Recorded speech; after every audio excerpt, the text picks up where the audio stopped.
Speaking of big-time players, I see some people in the chat. Nick saying Marvin Harrison Jr. probably out of the question. Well, you may not need Marvin most Sundays because Michael Wilson right now looks like a star in the making. I'll still take him. Yeah, you can always have you can never have too many enough playmakers. Here's what I will say. Michael Wilson, 2 touchdowns, over 70 yards, leads the Cardinals in receiving yards this year. Big play after big play. Physical nature.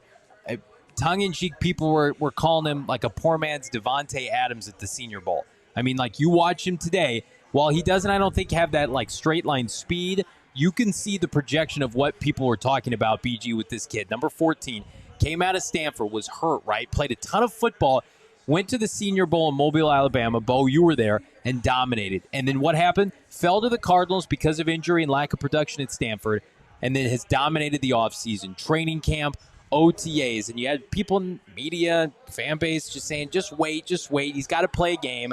But then you see him in practice. It's translated almost seamlessly, BG. No, he's done well. And like I said earlier in the show, he's done nothing but progress week in and week out. And he's showing you that he can be a number one receiver for you. Yeah. Bo, do you remember a young player at the receiver position doing this?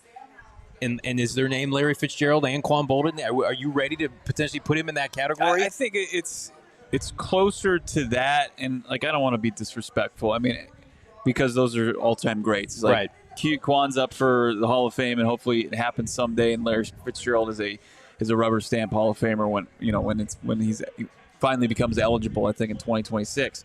But I think he's closer to that as far as his just the way he projects, obviously his size, his diversity, the diversity of his ability to go play different positions and run different route trees, more so than like a Smokey John Brown, like where he's kind of like what he's about. He's speed, right? He's going to kill you with speed. I think that he's more of a complete receiver and more kind of in that same like cut from that cloth of Fitz and Quan, than say like just a guy who's going to go out there and beat you deep. Yeah, I definitely agree with what you're saying. Like, it'd be foolish to compare a guy who's played 4 NFL games to a couple Hall of Famers. But, like, is he better as a rookie than Christian Kirk? Yes. Is he better projecting as a rookie than John Brown, as you mentioned, who had Carson Palmer and a loaded team that featured Larry Fitzgerald, Michael Floyd, and my guy BG? Yes. Like, Michael Wilson is the number one guy for this team right now, and they're presumably putting the number one corner or number two corner, depending on what they do with Hollywood,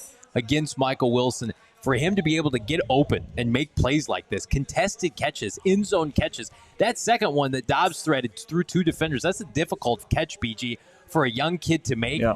I think you're talking about a ceiling with a kid, 1,200 yards, 1,300 yards, 8 to 10 touchdowns. The Cardinals would so welcome that because for so long they've taken these high-end receivers in the draft under Steve Keim. They haven't been close to Michael Wilson. No, I mean, the production that he's put out, especially in the last 3 games, he's gone out there, he's gotten open, which is everything, especially for a bigger receiver to be out there and get open, run the good routes, and then make those contested catches. Like you said, that second touchdown pass he had today, I don't even know if he could see the football through the the 2 defenders' hands that were there. But, and it's like that. We had a guy, John Brown, when came in, we knew what John Brown was. We knew he was a speed guy. And he came out there and he ran deep ball after deep ball and made wild catches on those deep balls all the time. I mean, he was a hell of a player. But like you said earlier, it would be foolish to compare them to an Anquan Boldin and a Larry Fitzgerald strictly because of who they are, the product they put out there, and what they've done in their career. But I do believe that he can,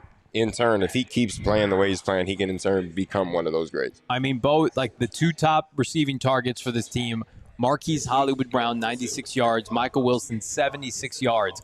I mean, that's only going to increase, I would imagine, when Kyler Murray comes back. Because the Cardinals, I mean, Dobbs threw 41 times, stay in part because, some garbage time at the end of the game. I think there's a ceiling right now with Dobbs, respectfully.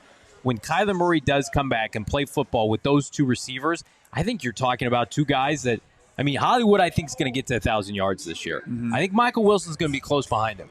Absolutely. I mean, if he just projects close to that number, and you would only assume he's going to get better, right? Yeah. I mean, Steve Keim drafted 10 wide receivers during his tenure here. He 1,000-yard receiving season from those receivers over that entire time. Monty Osborne could go 1 for 1. It'd be great.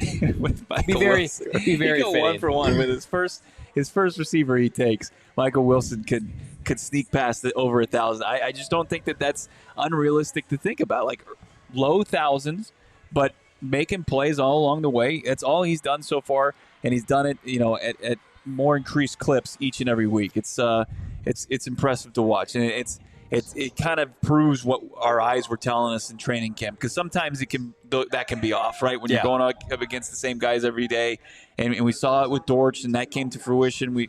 It was true, and then it seems to be true with Michael Wilson.